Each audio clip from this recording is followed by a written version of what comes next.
Silver ടൈംസിന്റെ comments ഒക്കെ കാണാറുണ്ട് വീഡിയോന്റെ? കാണാറുണ്ട്, വായിക്കാറുണ്ട്. എവിടെ ചെന്നാലും ഇപ്പൊ പറഞ്ഞു തുടങ്ങി. പക്ഷെ ഇത് ഭയങ്കര റീച്ച് ആയിട്ടുണ്ട്. ചിത്ര ചേച്ചി നമ്പറുണ്ട്. ചിത്ര ചേച്ചി ഇപ്പൊ ഞങ്ങള് സ്വന്തം ചിത്ര കൊറേ എൻക്വയറി വരുന്നുണ്ട് കേട്ടോ.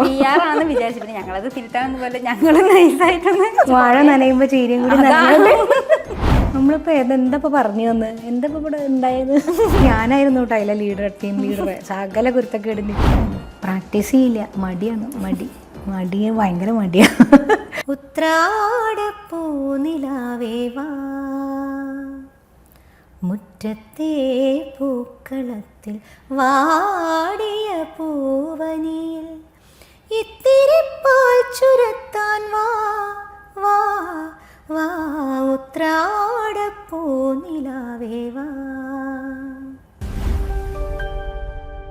സിൽവർ ടൈംസിന്റെ പ്രേക്ഷകർക്ക് ഏറ്റവും സ്പെഷ്യൽ ആയിട്ടുള്ള അതിഥിനെയാണ് നമ്മൾ ഇന്ന് കൊണ്ടുവന്നിരിക്കുന്നത്.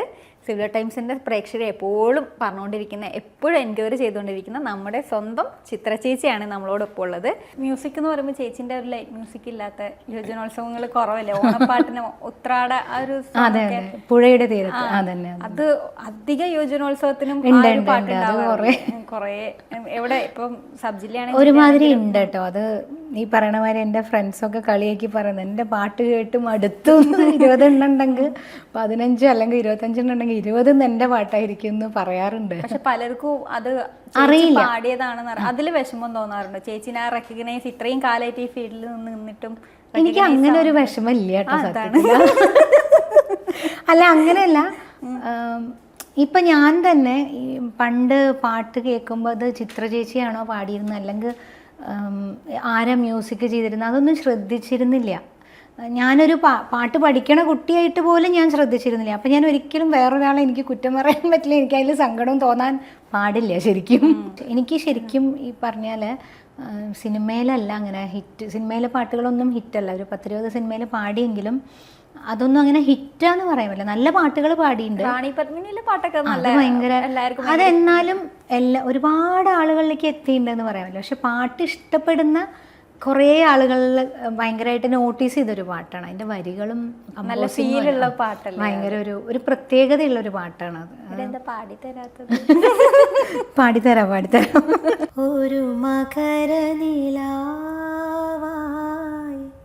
തളിരില തഴുകൂ പെരുമഴ ചെവിയോർക്കും പുതുനിലമായി നിൽപ്പൂ ഞാൻ. ഒരു മകരനിലാവായി തളിരില തഴുകൂ. കുറേ കാലമായില്ലേ ഈ ഒരു കരിയറിലോട്ട് വന്നിട്ട്? കുറേ കാലമായി എന്ന് പറയാം, എന്നാലും അങ്ങനെ വയ്ക്കുമെന്ന് അറിയില്ല. കാരണം ഞാൻ കല്യാണം കഴിഞ്ഞ് എറണാകുളത്തേക്ക് വന്നതിൻ്റെ ശേഷമാണ് ഈ ഒരു ഫീൽഡിലേക്ക് വരണത്. അതുവരെ പാട്ട് പഠിച്ചിരുന്നു. മെയിനായിട്ട് പഠിച്ചതൊക്കെ, അതായത് കോളേജിൽ ഡിഗ്രിയും PG ഒക്കെ ചെയ്തത് പാട്ട് തന്നെയാണ്. പക്ഷേ ഇതൊരു പ്രൊഫഷനാവുമെന്ന് ഞാൻ വിചാരിച്ചിട്ടില്ല കേട്ടോ. കുറച്ച് കുട്ടികളെ പാട്ട് പഠിപ്പിക്കുമായിരിക്കും, അല്ലെങ്കിൽ UGC ഒക്കെ എഴുതി ഒരു കോളേജിൽ ചേരുമായിരിക്കും എന്നൊക്കെ വിചാരിച്ചിട്ടുള്ളൂ. അതിലപ്പുറമൊന്നും ഒരു പ്രതീക്ഷ ഉണ്ടായിരുന്നില്ല. ഇത് ശരിക്കും യാദൃശ്ചികമായിട്ട് വന്ന് പെട്ടതാണ്. ഈ പ്ലേ ബാക്ക് സിംഗറായിട്ട് ഞാൻ എവിടെയോ വായിച്ചിട്ടുണ്ട്, ആദ്യത്തെ തുടക്ക കാലഘട്ടത്തിലൊക്കെ എന്താണ് ഈ പാട്ട് കുറേ മണിക്കൂറുകളോളം വീണ്ടും ഉണ്ടായിട്ടുണ്ട്. ഒന്നാമത്തെ കാര്യം എന്താ അറിയോ, ഞാൻ പാടി തുടങ്ങുമ്പോൾ അന്ന് ഈ പഞ്ചിങ് ഉണ്ട്, പക്ഷെ എന്നാലും അങ്ങനെ അധികമായിട്ട് ആരും ഉപയോഗിച്ചില്ല. പിന്നെ അതുമല്ല ഞാൻ തുടക്കക്കാരിയല്ലേ, അപ്പോൾ അതുകൊണ്ട് എനിക്കും ഈ നമ്മൾ പഞ്ച് ചെയ്യാന്ന് പറഞ്ഞാൽ ശരിക്കും ഇപ്പോൾ ഒരു ലൈന് അല്ലെങ്കിൽ ഒരു വേർഡൊക്കെ അത് പഞ്ച് ചെയ്ത് വരുമ്പോഴും അതിൻ്റെ ഒരു കണ്ടിന്യൂറ്റി വരണം. അല്ലെങ്കിൽ ചിലപ്പോൾ വോയിസ് ലെവൽ 2 എണ്ണമായിരിക്കും, അങ്ങനെയൊക്കെ വരും. അപ്പോൾ അതിൻ്റെ ടെക്നിക്കൽ സൈഡൊന്നും അന്ന് അറിയില്ല. അപ്പോൾ എനിക്ക് എന്താ വെച്ചാൽ പാട്ട് ഫുൾ പഠിച്ച് നമ്മളിങ്ങനെ പാടി വരണത് തന്നെയാണ് അന്ന് ഇഷ്ടം. അപ്പോൾ എന്താ വെച്ചാൽ ഇത് ക്ലാസിക്കലാണ് ഞാൻ കൂടുതൽ മുമ്പ് പാടിയിരുന്നത്. ഈ ലൈറ്റ് സോങ്സ് അങ്ങനെ കുറവാണ്. അപ്പോൾ എൻ്റെ ഒരു ധാരണ ഉണ്ടായിരുന്നു എനിക്ക് പറ്റില്ല, ഇതൊന്നും പറ്റില്ല, വെറുതെ എന്തിനാ പറ്റാത്ത പണിക്ക് പോണേ. കാരണം ഈ പറയണ പോലെ എൻ്റെ ഓപ്പളാണ് എൻ്റെ ഏറ്റവും വലിയ ക്രിട്ടിക് ഉണ്ടായിരുന്നത്. ഞാൻ നീ ഒന്ന് നിർത്തുന്നുണ്ടോ എന്ന് ചോദിക്കുക എന്നോട്. ഇത് അങ്ങനെയൊന്നും അല്ല ആ പാട്ട് എന്നൊക്കെ പറയുമായിരുന്നു പണ്ട്. എനിക്കെപ്പോഴും ഓർമ്മയുണ്ട്, നീലക്കണ്ട നിന്നെ കണ്ടു എന്ന് പറയുന്നൊരു പാട്ടുണ്ട്. അപ്പോൾ അന്ന് അതൊന്നും എനിക്ക് അതിൻ്റെ ഒരു എന്താ പറയുക, ഒരു പാട്ടിൻ്റെ ഒരു ഭംഗിയോ അല്ലെങ്കിൽ അതിൻ്റെ ഒരു ഭാവത്തിനെ കുറിച്ചൊന്നും അന്ന് ചിന്ത ഉണ്ടായിരുന്നില്ല. നമ്മൾ ടെക്നിക്കലി ഇപ്പോൾ സ്കെൽട്ടൺ എന്ന് പറയണ മാതിരി ആ നോട്ട്സൊക്കെ പഠിക്കണു, ആ ട്യൂണ് പഠിക്കണു, പാടണമെന്നേ ഉണ്ടായിരുന്നുള്ളൂ. പക്ഷേ അന്ന് ഓപ്പിൾ പറയുമ്പോൾ ഞാനാണെങ്കിൽ ഓപ്പിൾക്ക് എന്നോട് ഒട്ടും ഇഷ്ടമല്ലേ, ഭയങ്കര ദേഷ്യം, അതുകൊണ്ട് അങ്ങനെ പറയണേ എന്നായിരുന്നു വിചാരിച്ചിട്ടുണ്ടായിരുന്നത്. പക്ഷേ ഇപ്പം എനിക്ക് കൃത്യമായിട്ട് അറിയാം എന്താ അന്ന് പറഞ്ഞിരുന്നേന്നുള്ളത് ഇപ്പം എനിക്ക് മനസ്സിലാവുന്നുണ്ട്. ആ സമയത്തൊക്കെ ചേച്ചി ഇവിടെ പറഞ്ഞിട്ടുണ്ട് ഉള്ളിലൊക്കെ ഭയങ്കര സങ്കടമായിട്ട് ഫീൽ ഇല്ല എന്ന് പറയുമായിരുന്നു.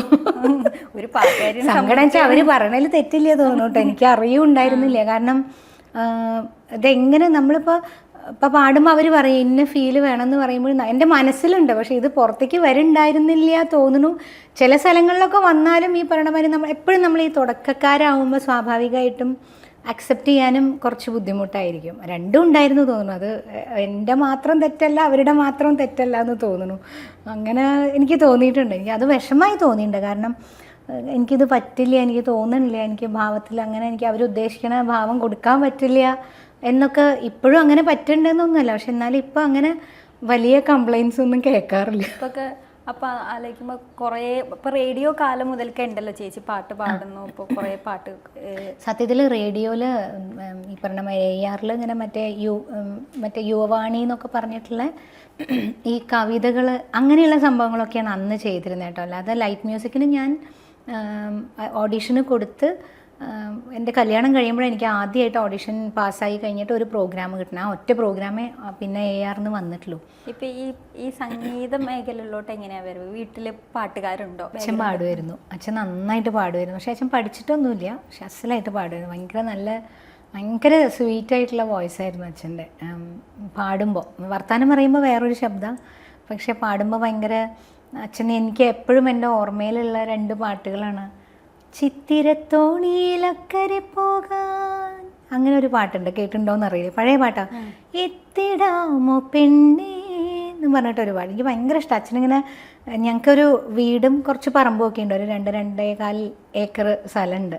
അപ്പോൾ അവിടെ കുറേ തെങ്ങും ഇതൊക്കെ ഉണ്ട്. അപ്പോൾ എന്നും രാവിലെ അച്ഛനത് നനയ്ക്കലൊക്കെ അച്ഛൻ തന്നെ ചെയ്യുക. അപ്പോൾ അവിടെയൊക്കെ ഫുൾ പൈപ്പൊക്കെ ഇട്ട് രാവിലെ മോട്ടർ ഓൺ ചെയ്തത് നനയ്ക്കലൊരു ചടങ്ങാണ് അവിടുത്തെ. വേനൽക്കാലം അയാൾക്ക് സ്ഥിരം പരിപാടി. അപ്പോൾ ആ സമയത്തൊക്കെ ഇങ്ങനെ അച്ഛൻ എപ്പോഴും ഇങ്ങനെ പാടിക്കൊണ്ടാണ് നടക്കുക. അപ്പോൾ അത് ഭയങ്കര ഒരു ഓർമ്മയാണ്. അതുപോലെ മുത്തുമണിപ്പാളുങ്കോ വെള്ളം കരയിലെൻ്റെ, അങ്ങനെ ഭയങ്കര അത് അച്ഛൻ ഇങ്ങനെ ഭയങ്കര സ്വീറ്റായിട്ടാണ് പാടുക. എനിക്കതൊരു ഓർമ്മ. ഞാനിപ്പോൾ ആലോചിക്കുക, അന്നൊന്നും നമുക്കങ്ങനെ അത് റെക്കോർഡ് ചെയ്ത് വെക്കാനോ ഒന്നുള്ള സംവിധാനം, അത് ഒരു നഷ്ടമായിട്ട് ഇപ്പോൾ തോന്നാറുണ്ട്. അച്ഛനെ മിസ് ചെയ്യുമ്പോൾ ഈ പറയണ മാതിരി എന്നെ കുട്ടാന്നാ വിളിക്കുക അച്ഛൻ. ആൺകുട്ടി, അച്ഛന് രണ്ടാമതൊരു ആൺകുട്ടി ഉണ്ടാവണമെന്നായിരുന്നു ആഗ്രഹം. പക്ഷെ ഉണ്ടായത് പെണ്ണായി പോയി. പക്ഷെ അച്ഛൻ നല്ല ബോൾഡ് ആക്കിയിട്ട് അച്ഛൻ ആൺകുട്ടികളെ മാതിരി തന്നെ. ഞങ്ങൾ 2 പേരെ അതെ കേട്ടോ, ഓപ്പളി അതെ, 2 പേരെ ഒരു പെൺകുട്ടിയാണ് എന്ന് പറഞ്ഞിട്ട് നമ്മളങ്ങനെ അങ്ങനെ അടക്കി ഒതുക്കി അങ്ങനെയൊന്നും ഒരിക്കലും അച്ഛൻ ചെയ്തിട്ടില്ല. അത് ഭയങ്കര അന്നത്തെ കാലത്ത് ഭയങ്കര ബ്രോഡ് മൈൻഡഡ് ആയിട്ടുള്ളൊരു മനുഷ്യനായിരുന്നു അച്ഛൻ. അതിൻ്റെ സ്വാതന്ത്ര്യവും അതിൻ്റെ കോൺഫിഡൻസും ഞങ്ങൾക്ക് 2 പേർക്കും ഇപ്പോഴും ഉണ്ട്. അതുകൊണ്ട് പാട്ടല്ലാതെ വേറൊരു ഇഷ്ടം കൂടി ചേച്ചിക്കുണ്ട്. ഉണ്ടായിരുന്നു. ഇപ്പോൾ കുറച്ചൊക്കെ പാസ്റ്റ് ടെൻസായി എന്ന് പറയാം കേട്ടോ. ഉണ്ടായിരുന്നു, ഭയങ്കര പ്രാന്തായിരുന്നു ഒരു കാലത്ത്. അച്ഛൻ ഈ പറയണ മാതിരി അച്ഛന് ചേത്തക്കായിരുന്നു ഉണ്ടായിരുന്നു. എനിക്ക് ഓർമ്മ വെച്ച കാലം തൊട്ട് പണ്ടൊരു ലാംബി ഉണ്ടായിരുന്നു, ലാംബർട്ട എന്ന് പറയുന്ന വണ്ടി. അത് ഞാൻ പക്ഷേ എൻ്റെ ഓർമ്മയിൽ അങ്ങനെയില്ല. പിന്നെ 2 പ്രാവശ്യം വാങ്ങിയതും ചേത്തക്കാണ്. അപ്പോൾ അച്ഛനെ എവിടെ പോയാലും ഈ പറയണ മാതിരി വാലുമാതിരി ഞാൻ ഉണ്ടാവുമായിരുന്നു. അപ്പോൾ ഇങ്ങനെ പോകുമ്പോൾ കുട്ടിയാവുമ്പോൾ നമ്മളെ മുന്നിലാണല്ലോ ഇരുത്തുക. അപ്പോൾ ഇങ്ങനെ എല്ലാ വണ്ടിയും പറഞ്ഞു തരും അച്ഛൻ. ഇത് ഇന്ന വണ്ടിയാണ്, അത് മറ്റേ വണ്ടിയാണ്. അപ്പോൾ അങ്ങനെ പറഞ്ഞു തരുമായിരുന്നു. അപ്പോൾ അത് അങ്ങനെ കേട്ടിട്ടാണോ എന്താണെന്ന് അറിയില്ലേ, കുട്ടിക്കാലം തൊട്ടേ വണ്ടികളോടൊരു ഇഷ്ടം കൂടുതലുണ്ടായിരുന്നു. അങ്ങനെ പിന്നെ വണ്ടികൾ ശ്രദ്ധിച്ചു തുടങ്ങി. പിന്നെ കുറച്ചായപ്പോൾ തന്നെ 7ാം ക്ലാസ് പഠിക്കുമ്പോൾ ഓപ്പിൾക്കൊരു അന്ന് സണ്ണി ഭയങ്കര ട്രെൻഡിങ്, ഭയങ്കര ട്രെൻഡ്. മൈലേജ് ഭയങ്കര കുറവാണ് അതിന്. പക്ഷേ അന്ന് എന്താ വെച്ചാൽ ഓപ്പിൾക്കൊരു അച്ഛൻ്റെ എന്തോ ഒരു സേവിങ്സ് പോലെ എന്തോ ചെയ്തത്, കുറച്ച് പൈസ ഒരുമിച്ച് കിട്ടി. അപ്പോൾ എന്താ വേണ്ടത് ചോദിച്ചപ്പോൾ അമ്മ പറഞ്ഞു സ്വർണ്ണമാല വാങ്ങിക്കൊടുത്താൽ. അപ്പോൾ ഓപ്പിൾ പറഞ്ഞു അതൊന്നും വേണ്ട, എനിക്ക് വണ്ടി മതി എന്നായി. അപ്പോൾ ആ ബഡ്ജറ്റിൽ ഒതുങ്ങണ വണ്ടി അതേ ഉള്ളൂ. കൈനറ്റിക് ഹോണ്ടയൊക്കെ അന്ന് ഭയങ്കര തട്ടാണ്. അന്ന് ഭയങ്കര പ്രീമിയം വണ്ടിയായിട്ടാണ് കൈനറ്റിക് ഹോണ്ട വെച്ചിരിക്കുന്നത്. പക്ഷേ അത് വാങ്ങാനുള്ള ആവതില്ല. പിന്നെ അതിന് മൈലേജും ഭയങ്കര കുറവാണ് തോന്നുന്നു. സണ്ണിക്കും അതെ, പക്ഷേ വാങ്ങാൻ അത്ര പൈസ വേണ്ട. അപ്പോൾ അന്ന് ആ പൈസ കൊണ്ടാണ്, ഇപ്പോഴും അത് ഓർമ്മ ഉണ്ട്, ആ പൈസ കൊണ്ടാണ് ആ വണ്ടി വാങ്ങിയത്. അപ്പോൾ വണ്ടി വാങ്ങി അച്ഛൻ വീട്ടിൽ കൊണ്ടുവന്ന് ഉടനെ ഞാനാണ് ആദ്യം ഓടിച്ച് നോക്കണേ. സൈക്കിൾ ബാലൻസ് അതിനൊക്കെ അത്ര മതി കേട്ടോ, അല്ലാണ്ട് അപ്പോൾ അത് അത്ര അന്താരാഷ്ട്ര കഴിവായിട്ടൊന്നുമല്ല പറയണ കേട്ടേ ഞാൻ തോന്നുന്നു. പിന്നെ ഇതിപ്പോൾ വലിയ കാര്യം. അന്നത്തെ കാലത്ത് സ്ത്രീകൾ വണ്ടി ഓടിക്കണം ഞങ്ങളുടെ നാട്ടിൽ കുറവാട്ടോ, ഭയങ്കര കുറവായിരുന്നു. കൽപ്പാത്തി പോലുള്ള ഞങ്ങളുടെ നാട്ടിൽ കൽപ്പാത്തി, ഞങ്ങൾ കൽപ്പാത്തിയിൽ നിന്ന് കുറച്ച് ഒരു 5-6 കിലോമീറ്റർ ദൂരെ താമസിക്കണേ. അവിടെ കുറവാണ്. പാലക്കാട് ടൗണിലൊന്ന് സ്ത്രീകൾ വണ്ടി ഓടിച്ചിരുന്നത് വളരെ ചുരുക്കമായിരുന്നു. പിന്നെ ഞാൻ കോളേജിൽ പഠിക്കുമ്പോഴാണ് ബൈക്കിൽ പോയി തുടങ്ങിയത്. 18 വയസ്സായപ്പോൾ ലൈസൻസ് എടുത്തപ്പോൾ തന്നെ ബൈക്കിലെടുത്തേ. അപ്പോൾ ബൈക്കും കാറും ഒരുമിച്ച് എടുത്തേ. അപ്പോൾ അന്ന് ഇതിപ്പോൾ ഇന്നത്തെ കാലത്ത് ഇതിനൊരു പ്രസക്തിയില്ല ശരിക്കും പറയുമ്പോൾ. കാരണം ഇപ്പോൾ എല്ലാ കുട്ടികളും എല്ലാ വണ്ടി ഓടിക്കുന്നുണ്ട്. പക്ഷെ അന്നത് അപൂർവമായിരുന്നു. അപ്പോൾ എന്നോട് അന്ന് അയാൾ പറഞ്ഞു, ഈ മറ്റേ RT ഓഫീസർ ഇത് എടുക്കാൻ വന്ന് പുള്ളി ചോദിച്ചിട്ടുണ്ടായിരുന്നു, എന്നാൽ പിന്നെ ഓട്ടോറിക്ഷയും ബസ്സും കൂടി എടുക്കായിരുന്നില്ലേ കൂട്ടത്തിൽ. ഭയങ്കര ആഗ്രഹമായിരുന്നു പണ്ട് സ്കൂളിൽ പഠിക്കുമ്പോൾ, +2 പഠിക്കുമ്പോൾ. മറ്റേതൊക്കെ 10ാം ക്ലാസ് വരെയൊക്കെ ഞങ്ങളുടെ നാട്ടിൽ തന്നെ. അപ്പോൾ നടന്നു പോയി. ആ ആഗ്രഹത്തിന് വേണ്ടി മാത്രം ഒരു UP സ്കൂളിൽ മാത്രം 2 കൊല്ലം പോയിട്ടുണ്ട്. പിന്നെ ഈ CT കൊടുത്ത് ബസ് കയറലൊക്കെ ഒരു ദുരിതമായപ്പോൾ അത് വേണ്ടാന്ന് വെച്ചു. അങ്ങനെ നാട്ടിൽ തന്നെ വന്നു. പക്ഷേ ഈ +2 പഠിക്കുമ്പോൾ ഞങ്ങൾ പാലക്കാടായിരുന്നു ഉണ്ടായിരുന്നത്. PMG എന്ന് പറയുന്ന പാലക്കാട് ആ സ്കൂളിലാണ് പഠിച്ചിരുന്നത്. അപ്പോൾ അന്ന് അവിടുന്ന് വരുമ്പോൾ ഈ ബസ്സിൽ കയറിയിരിക്കുമ്പോൾ നമ്മൾ മുന്നിലെ സീറ്റിലാണ് ഇരിക്കുക. നമ്മൾ സീറ്റ് ആയതുകൊണ്ട് സീറ്റിലിരിക്കാൻ സമ്മതിക്കില്ല. സീറ്റ് എന്ന് പറഞ്ഞാൽ കൺസെഷൻ ടോപ്പ് കുട്ടികളുടെ. അപ്പോൾ നമുക്ക് ഇരുന്നാലും ആരെങ്കിലും വന്നു കഴിഞ്ഞാൽ എണീച്ചു കൊടുക്കണം, അങ്ങനെയാണ്. അപ്പോൾ എന്താ ചെയ്യുക വെച്ചാൽ നമ്മുടെ ആ മുന്നിൽ എഞ്ചിൻ്റെ ഒരു ബോക്സ് ഉണ്ടാവുമല്ലോ, അപ്പോൾ അവിടെ ഇരിക്കുക. അവിടെ ഇരുന്ന് കഴിഞ്ഞാൽ പിന്നെ ആരും എണീപ്പിക്കുകയൊന്നുമില്ല. അപ്പോൾ അവിടെ ഇരിക്കുമ്പോൾ തൊട്ട് ശ്രദ്ധിക്കണ ഒരു കാര്യം, അന്ന് ഈ ഡബിൾ ക്ലച്ചുള്ള ബസ്സൊക്കെ. അപ്പോൾ ഇതെന്താ ചെയ്യണം, ഇതെന്താ സംഭവം എന്നൊന്നും അറിയില്ല. പിന്നെ അന്നൊന്നും നമ്മളങ്ങനെ അറിയാത്തവരോട് സംസാരിക്കാനൊക്കെ ഭയങ്കര മടി, അല്ലെങ്കിൽ ഇതെന്താന്ന് ചോദിച്ച് മനസ്സിലാക്കാനൊക്കെ ഭയങ്കര ഒരു ചമ്മലായിരുന്നു അന്ന് അതൊക്കെ. അപ്പോൾ അതെന്താ സംഭവം എങ്ങനെ നോക്കിയിരിക്കും. എന്തൊക്കെയോ ചെയ്യും. 2 പ്രാവശ്യം ക്ലച്ച് ചവിട്ടുണ്ട്, അത് ഓരോ അത് ആദ്യം ന്യൂട്രലാക്കണം, പിന്നെ വീണ്ടും അങ്ങനെ.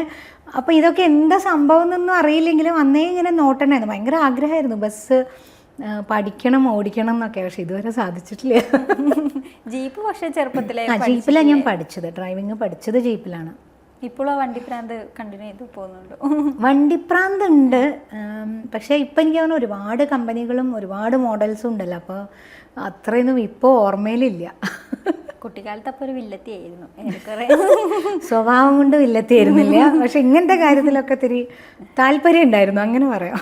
ചേച്ചി പറഞ്ഞല്ലോ ഇപ്പോൾ ബൈക്കിലൊക്കെയാണ് കോളേജിലോട്ടൊക്കെ പോയിക്കൊണ്ടിരുന്നത്. അന്നത്തെ കാലത്ത് ബൈക്കിലൊക്കെ ഒരു പെൺകുട്ടി, അതിൻ്റെ ഒരു അഹങ്കാരം കുറച്ചുണ്ടായിരുന്നു. അതാ ഇപ്പൊക്കെ എല്ലാവരും ബൈക്കിൽ വരുന്ന പിന്നെ ഒരുപാടുണ്ട്.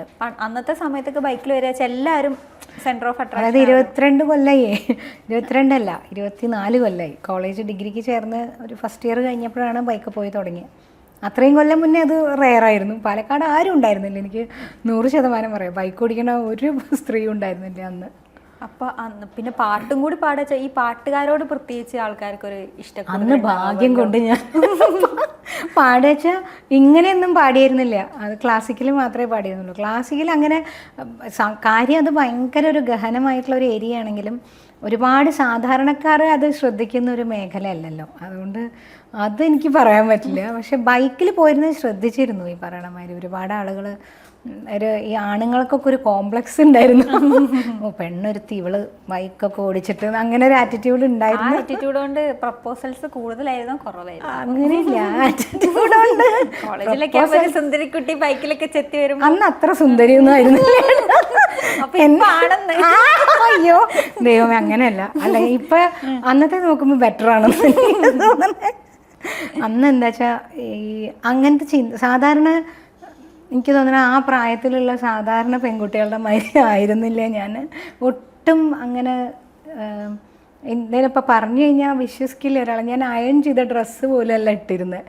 വെറുതെ ചുരുട്ടി കൂട്ടിയൊക്കെ കിടക്കണത് എങ്ങനെ ബാഗിൽ നിന്ന് വലിച്ചെടുത്തിട്ടൊക്കെ ഇട്ടിരുന്ന ഒരാളായിരുന്നു. എനിക്ക് അറിയില്ല അതിനെക്കുറിച്ചൊന്നും. ഞാൻ വറീഡേ ആയിരുന്നില്ല. അതായത് അല്ലെങ്കിൽ എൻ്റെ മനസ്സിലില്ല അതൊന്നും. അതുപോലെ അപ്പം എൻ്റെ റൂംമേറ്റ് ഉണ്ട് സുപ്രിയ, ഞങ്ങൾ ക്ലാസ്മേറ്റും കൂടിയാണ്. അവളൊക്കെ ചീത്ത പറഞ്ഞു. അവളൊക്കെ വളരെ നീറ്റായിട്ട് അവൾ അയൺ ചെയ്യാണ്ട് ഡ്രസ്സ് ഇടുകയില്ല. കാരണം ശരിക്കും നമ്മൾ ആ കോളേജിൽ പഠിക്കുന്ന പ്രായം എന്ന് പറയുമ്പോൾ നമ്മൾ എല്ലാ പെൺകുട്ടികളും ഭയങ്കര കോൺഷ്യസ് ആയിരിക്കും. പക്ഷേ എനിക്ക് അങ്ങനെ ഒരു ചിന്ത അന്ന് ഉണ്ടായിരുന്നേ ഇല്ല. ഇത് പറഞ്ഞു കഴിഞ്ഞാൽ നുണ പറയണതാന്ന് പറയും. പക്ഷേ ഇപ്പോൾ ഞാൻ അതുകൊണ്ടാണ് തെളിവ് പറയണത്. സുപ്രിയ അവൾക്കറിയാം സത്യം. സുപ്രിയ എന്നല്ല, എൻ്റെ കൂടെ പഠിച്ച എല്ലാവർക്കും അറിയാം. എൻ്റെ ഫ്രണ്ട് ശ്രീകല എൻ്റെ ബെസ്റ്റ് ഫ്രണ്ടാണ് അവൾ. അപ്പോൾ അവൾക്കുമൊക്കെ അറിയാം. അവരൊക്കെ നല്ല നീറ്റായിട്ട് നടക്കണ കാലത്ത് ഞാൻ ഈ കൂറ് കുത്തിയിട്ടാണ് നടന്നിരുന്നത്. സത്യം പറഞ്ഞാൽ ഭയങ്കര അങ്ങനത്തെ ഒരു കോൺഷ്യസേ ആയിരുന്നില്ല എനിക്ക്. ഞാനങ്ങനെ ഒട്ടും ഡ്രസ്സിങ്ങിൽ എനിക്ക് അങ്ങനെ ഒരു ഇതൊന്നും ഉണ്ടായിരുന്നില്ല. ഞാനിങ്ങനെ ചുരിദാർ ഇടും, എന്നിട്ട് കഴുത്തിൽ കൂടെ ഇങ്ങനെ മുന്നിലേക്ക് ഒരു ഷോൾ ഇടുക. അതായിരുന്നു അന്ന് സത്യം പറഞ്ഞാൽ എനിക്ക് ഞാൻ തന്നെ എന്നെ ഒരു ആൺകുട്ടിയായിട്ടാണ് ചിത്രീകരിച്ചിരുന്നത്. അങ്ങനെ ആവാനായിരുന്നു അന്നത്തെ താല്പര്യം മുഴുവനും. അപ്പോൾ ഇതൊന്നും ഇതൊരു വിഷയമായിട്ട്, അപ്പോൾ എന്നെ അങ്ങനെ കണ്ടു കഴിഞ്ഞാൽ ആരും ബൈക്ക് കൊണ്ട് ശ്രദ്ധിച്ചാലേ ഉള്ളൂ, അല്ലാതെ അങ്ങനെ ആരും ശ്രദ്ധിക്കുക. പ്രപ്പോസൽസ് വന്നിട്ടൊക്കെ ഉണ്ട്, ഇല്ലാന്നൊന്നും പറയില്ല. അതങ്ങനെ പബ്ലിക്കായിട്ട് പറയാൻ പറ്റില്ലല്ലോ. പ്രപ്പോസൽസ് ഒക്കെ വന്നിട്ടുണ്ട്. എങ്ങനെയാണ് ഈ അരുണേട്ട ഈ കഥയിലോട്ട് വന്നത്? അരുണേട്ടനെ വീട്ടുകാർ കൊണ്ടുവന്നതാണ്, ഞാൻ കൊണ്ടുവന്നതേ അല്ല. അവളുടെ കല്യാണം ആയപ്പോഴേക്ക് 23 വയസ്സായി. അപ്പോൾ അമ്മയ്ക്ക് ഭയങ്കര ടെൻഷൻ. അവളാണെങ്കിൽ ഞങ്ങളുടെ നാട്ടിൽ ഐശ്വര്യ റോയ് ആയിരുന്നു കേട്ടോ, ഭയങ്കര സുന്ദരിയായിരുന്നു. അപ്പോൾ എനിക്കൊക്കെ ഭയങ്കര അഭിമാനമായി. ഓപ്പളെ വെച്ച് ഞാൻ ബൈക്കിൻ്റെ പുറകിൽ വെച്ച് പോകുമ്പോൾ എനിക്ക് തന്നെ എല്ലാ കണ്ടില്ലേ, എൻ്റെ ചേച്ചി കണ്ടില്ലേ എന്ത് സുന്ദരി, അങ്ങനെ ഒരു ആറ്റിറ്റ്യൂഡായിരുന്നു. ഭയങ്കര അങ്ങനെ ഒരു ഇതായിരുന്നു. അപ്പോൾ ഓപ്പളുടെ തന്നെ ഓപ്പൾക്ക് ഒരുപാട് പ്രപ്പോസൽസ്, എനിക്കൊന്നും ഒന്നുമില്ല നോക്കിയാൽ. അപ്പോൾ ഓപ്പൾക്ക് ഒരുപാട് പ്രപ്പോസൽസ് ഈ പറയണ മാതിരി മറ്റേ അമേരിക്കയിൽ നിന്നൊക്കെ ഗ്രീൻ കാർഡിൻ്റെ ഒക്കെ അറ്റസ്റ്റ് ചെയ്ത കോപ്പി വരെ അച്ഛന് രജിസ്റ്റേർഡായി അയച്ചു കൊടുത്ത്, മാഷെ ഒന്ന് മകളെ കല്യാണം കഴിപ്പിച്ച് തരുമെന്നൊക്കെ ചോദിച്ചിരുന്നു. അങ്ങനെ ഒരു കാലം ഉണ്ടായിരുന്നു. അപ്പോൾ അങ്ങനെ ഓപ്പൾക്ക് 23 വയസ്സായപ്പോഴാണ് സുരേഷ് ഏട്ടൻ്റെ, അതും പ്രപ്പോസലായിട്ട് തന്നെയാണ് അങ്ങനെ വന്ന് ആ കല്യാണമൊക്കെ നടക്കണേ. അപ്പോൾ എൻ്റെ സമയമായപ്പോഴേക്കും അമ്മയ്ക്ക് ഇങ്ങനെ ഡിഗ്രി, അമ്മാമ്മൻ്റെ മോള് ഞാൻ പറഞ്ഞില്ലേ, അമ്മാമ്മൻ്റെ മോള് സുപ്രിയ, അവൾക്കൊരു പ്രപ്പോസൽ ഇങ്ങനെ ഏകദേശം ആയപ്പോൾ അവൾക്ക് വന്നൊരു പ്രപ്പോസൽ നല്ലതാണെന്ന് നമുക്ക് നോക്കിയാലോ എന്ന് പറഞ്ഞിട്ട് എൻ്റെ മേമയാണ് കൊണ്ടുവന്ന് അമ്മയോടൊരു ഐഡിയ കൊടുക്കണേ. വെറുതെ മറ്റേ പടക്കത്തിന് തിരി കൊളുത്തിയ മാതിരി ഒന്ന് കൊളുത്തിയിട്ട് പോയി. അതോടുകൂടി അമ്മയ്ക്ക് ഇളക്കാൻ തുടങ്ങി. അയ്യോ ശരിയായിട്ടൊന്നവൾ സുപ്രിയ കല്യാണം കഴിഞ്ഞേക്കാളും 6 മാസമേ അവൾ കൂടുള്ളൂ. അപ്പോൾ അവൾക്ക് കല്യാണമായി, പിന്നെ എന്താ ഇവൾക്ക് നോക്കിയാലെന്നായി. അപ്പോൾ അച്ഛൻ പറഞ്ഞു ഇവളെ ഒരു 25 വയസ്സായിട്ടേ കല്യാണം കഴിപ്പിക്കുന്നുള്ളൂ എന്നൊക്കെ പറഞ്ഞു. അപ്പോൾ ഞാനും വിചാരിച്ചു ശരിക്കും അത്രേ ഉണ്ടാവുള്ളൂ എന്നൊക്കെ വെറുതെ തെറ്റിദ്ധരിച്ചു. പക്ഷേ പിന്നെ അമ്മ പറഞ്ഞ് പിരികേറ്റി അവസാനം ഈ ആദ്യത്തെ പ്രപ്പോസലാണ് ശരിക്കും വരുന്നേണ്ട. ആദ്യത്തെ പ്രപ്പോസൽ വെച്ചാൽ അതിൻ്റെ മുന്നേ 2 അല്ലാതെ ഉള്ള പ്രപ്പോസൽസ് വന്നിരുന്നു. പക്ഷേ അത് കൊടുക്കണില്ല ഞാൻ തീരുമാനിച്ചു. പിന്നെ ഞങ്ങളുടെ കമ്മ്യൂണിറ്റിയിൽ നിന്ന് വരണ ആദ്യത്തെ പ്രപ്പോസലാണ്.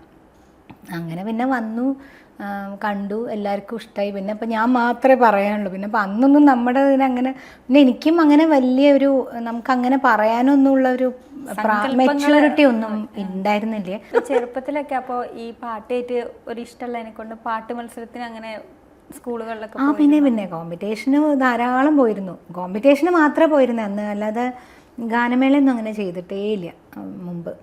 ഈ കോമ്പറ്റീഷൻ ഒരുപാട് പങ്കെടുത്തിരുന്നു. ഈ സ്കൂളിന് ജില്ല സ്റ്റേറ്റ് യൂത്ത് ഫെസ്റ്റിവലൊക്കെ പങ്കെടുത്തിരുന്നു. പക്ഷേ സ്റ്റേറ്റ് യൂത്ത് ഫെസ്റ്റിവലിനൊന്നും എനിക്ക് ഇതുവരെ ഫസ്റ്റ് പ്രൈസൊന്നും കിട്ടിയിട്ടില്ല. പക്ഷേ എ ഗ്രേഡൊക്കെ കിട്ടിയിട്ടുണ്ട്. ഡിസ്ട്രിക്റ്റിൽ നിന്ന് കിട്ടി സ്റ്റേറ്റ് വരെ പോകുമായിരുന്നു. പിന്നെ എന്താ വെച്ചാൽ അന്ന് ഞാനും ഒട്ടും അങ്ങനെ കഷ്ടപ്പെടാനൊന്നും തയ്യാറായിരുന്നില്ല. അതിങ്ങനെ അമ്മ ഇങ്ങനെ പഠിപ്പിക്കും, ഈ പറയണ മാതിരി വലിയച്ഛൻ അവിടുന്ന് ഇവിടുന്നൊക്കെ ഓരോന്ന് ഒപ്പിച്ചുകൊണ്ട് വരും, കവിതയും അതെന്തൊക്കെ അത് പഠിക്കും, പോയി പ്രസൻറ്റ് ചെയ്യും എന്നുള്ളതേ ഉള്ളൂ എനിക്ക്. അല്ലാതെ അങ്ങനെ എനിക്കും അങ്ങനെ ഒരു ഇതുണ്ടായിരുന്നില്ല, അങ്ങനെ സമ്മാനം കിട്ടണം, ഫസ്റ്റ് കിട്ടണം, അങ്ങനത്തെ ഒരു ഈ കോമ്പറ്റീഷൻ സ്പിരിറ്റ് എനിക്ക് ഒട്ടും ഉണ്ടായിരുന്നില്ല സത്യത്തിൽ. അത് പൂവും പങ്കെടുക്കുക ഈ പറയണ മാതിരി ഞാനിപ്പോൾ അത് കുറേ സ്ഥലത്ത് പറഞ്ഞിട്ടുണ്ട്. അതെന്തെങ്കിലും ഒരു പ്രലോഭനത്തിൻ്റെ ആയിരുന്നു പോവാൻ, പാട്ട് പ്രലോഭനം ഉണ്ട്. അതാ ഞാൻ ഐസ്ക്രീം മാത്രമായിരുന്നു അന്നത്തെ പ്രലോഭനം. കാരണം കുട്ടിയിൽ എനിക്ക് എപ്പോഴും ടോൺസിൽസ് വരുമായിരുന്നു. അപ്പോൾ അല്ലാത്തപ്പോൾ എപ്പോഴും വാങ്ങിത്തരില്ല. കോമ്പറ്റീഷൻ കഴിഞ്ഞ് കഴിഞ്ഞാൽ ഐസ്ക്രീം വാങ്ങിത്തരാമെന്നുള്ളതാണ് ഡീല്. അപ്പോൾ അതിനു വേണ്ടി ഭക്ഷണം കഴിക്കാൻ വേണ്ടി എന്തും ചെയ്യും. അതുകൊണ്ടാണല്ലോ നൈസായിട്ടൊരു ബ്രാൻഡ് തുടങ്ങിയത്. എങ്ങനെ പോകുന്നു കൽപ്പാത്തി? നന്നായിട്ട് പോണു, കുഴപ്പമില്ല. പാലക്കാടിൻ്റെ ഓണം, കുട്ടിക്കാലത്തെ ഓണമൊക്കെ എങ്ങനെയുണ്ടായിരുന്നു? ഞങ്ങളുടെ ഓണം വെച്ചാൽ എനിക്ക് അങ്ങനെ ഈ പറയണ മാതിരി ഭയങ്കര ഓർമ്മകൾ, അന്നത്തെ ഓർമ്മകളെന്ന് പറഞ്ഞു കഴിഞ്ഞാൽ ഇപ്പം എൻ്റെ അച്ഛൻ്റെയും അമ്മയുടെയും വീട്ടിലുള്ള ഓണമാണ് ആകെ മനസ്സിലുള്ളത്. അതിൽ അച്ഛൻ്റെ വീട്ടിലുള്ള ഓണം എന്ന് പറഞ്ഞു കഴിഞ്ഞാൽ ഓണക്കാലത്താണ്, വെക്കേഷനാണല്ലോ. അപ്പോൾ മിക്കവാറും എല്ലാവരും ആ സമയത്ത് വരും.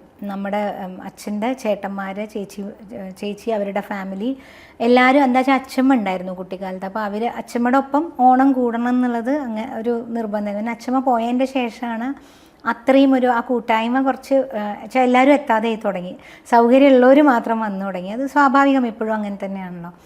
അപ്പോൾ ആദ്യമൊക്കെ എങ്ങനെയായിരുന്നു വെച്ചാൽ ഭയങ്കര, ഞങ്ങൾ വലിയൊരു ഏരിയ, തൊട്ടപ്പുറത്ത് മുഴുവനും ഇങ്ങനെ വല്യമ്മമാരൊക്കെയാണ് താമസിക്കുന്നത്. അപ്പോൾ അവരെല്ലാവരും കൂടി വന്നു കഴിഞ്ഞാൽ ഇങ്ങനെ ഈ നമ്മൾ മറ്റേ കാലൊക്കെ നാട്ടിയിട്ട് ചെറിയൊരു പെരമാതിരി ഉണ്ടാക്കും.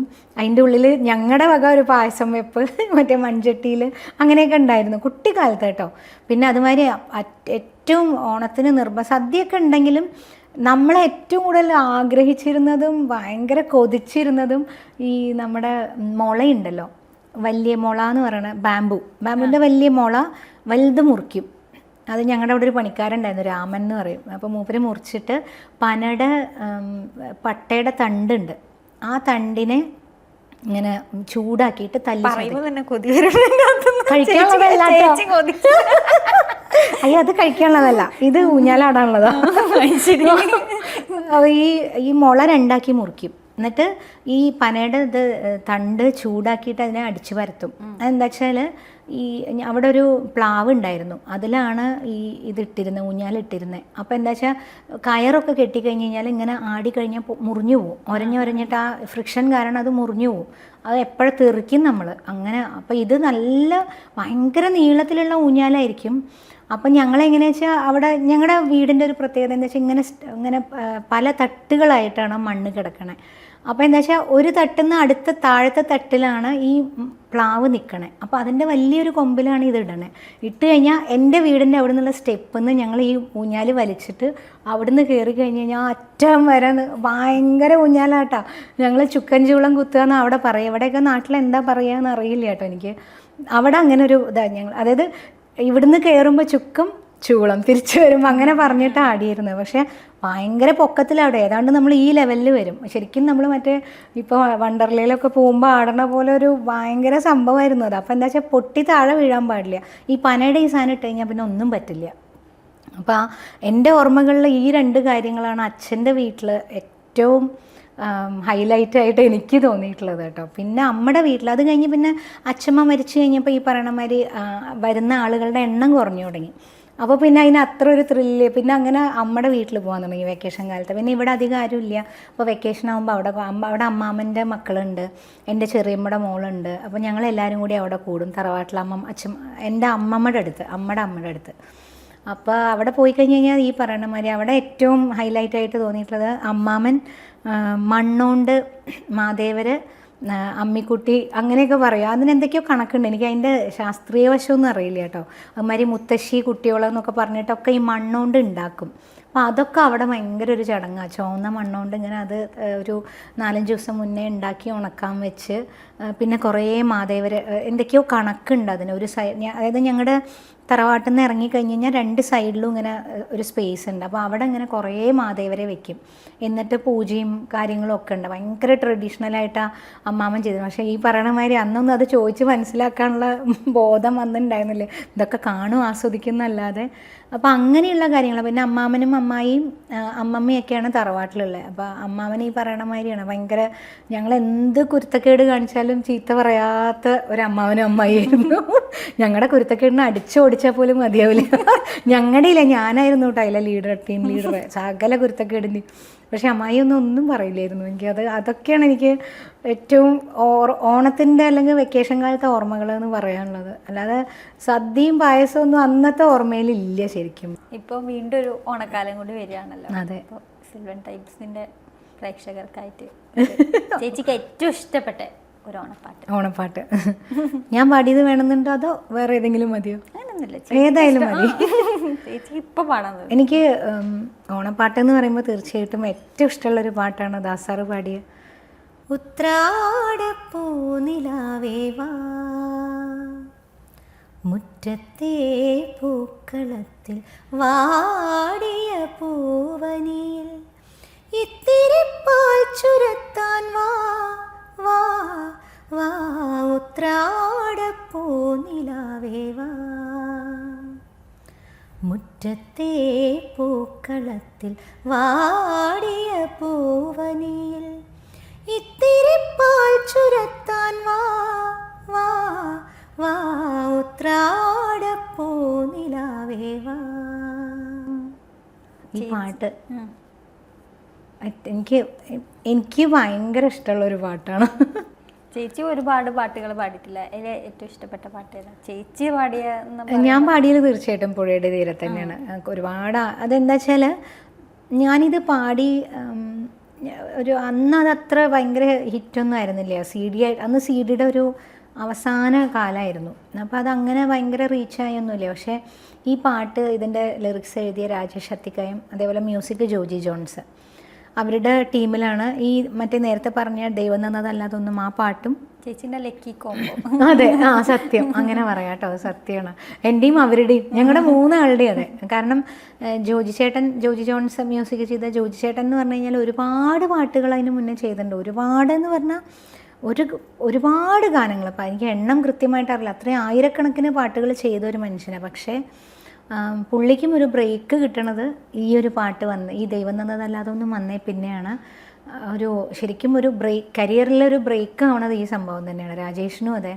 അപ്പോൾ അതുകൊണ്ട് ഞങ്ങൾക്ക് 3 പേർക്കും എപ്പോഴും ഭയങ്കര ഒരു സ്നേഹമുണ്ട് അങ്ങോട്ടും ഇങ്ങോട്ടും. ഈ പറയണ മാതിരി നമ്മളുടെ ഒരു വിജയത്തിൻ്റെ പിന്നിൽ അവരില്ലെങ്കിൽ ഒരിക്കലും ഞാൻ ചിത്ര അരുൺ എന്ന് പറയണ ഒരു ഗായിക ഇല്ല. അല്ലെങ്കിൽ എനിക്കൊരു ഇപ്പോൾ ശരിക്കും ഫിലിം സോങ്സിൽ അങ്ങനെ ഒരു ഹിറ്റൊന്നും ഇല്ലെങ്കിൽ ഈ പാരലൽ മ്യൂസിക്കിലെല്ലാം കൂടുതൽ പാട്ടുകളും അവരുടെ പാട്ടുകളാണ് ഹിറ്റായിട്ടുള്ളത്. അപ്പോൾ അതേപോലെ അവർക്കും അങ്ങനെ തന്നെയാണ്. അപ്പോൾ അതുകൊണ്ട് ഞങ്ങൾ 3 ആളും എന്തോ ഒരു ദൈവാനുഗ്രഹമായിട്ട് എനിക്ക് എപ്പോഴും തോന്നാറുണ്ട്. അതിൽ തീർച്ചയായിട്ടും കുറേ പാട്ടുകൾ പാടിയിട്ടുണ്ടെങ്കിലും എനിക്ക് ഏറ്റവും പ്രിയപ്പെട്ടത് പുഴയുടെ തീരെ തന്നെയാണ്. ഞാൻ വേറെ എവിടെ ചെന്നാലും ഏറ്റവും കൂടുതൽ ആളുകൾ പറയണതും അത് തന്നെ. പിന്നെ ഒരുപാട് പാട്ടുകൾ ഇങ്ങനെ ഈ ഓണക്കാലം ആകുമ്പോൾ ഈ വീഡിയോസ് ഇങ്ങനെ കുറേ സർക്കുലേറ്റ് ചെയ്യാറുണ്ട്. അപ്പോൾ അത് കുറേ റീച്ച് ആവുന്നുണ്ട്. വീണ്ടും സ്റ്റാറ്റസുകളും കൂടി വന്നതോടുകൂടി അതെ അതെ അതെ ഇടുമല്ലോ. ആ പുഴയുടെ അത് പാടാം. പുഴയുടെ തീരത്തൊരു ത്രാടരാവിൽ വിസ്മയമോടെ ഞാൻ നിന്നു. പുഴയിലൊരാകാശം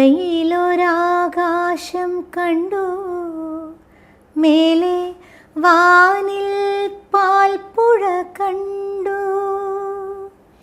തുഴയാതെ ഒഴുകി വരും തിരുവോണത്തോണികൾ കണ്ടു. തിരുവോണ തോണികൾ കണ്ടു.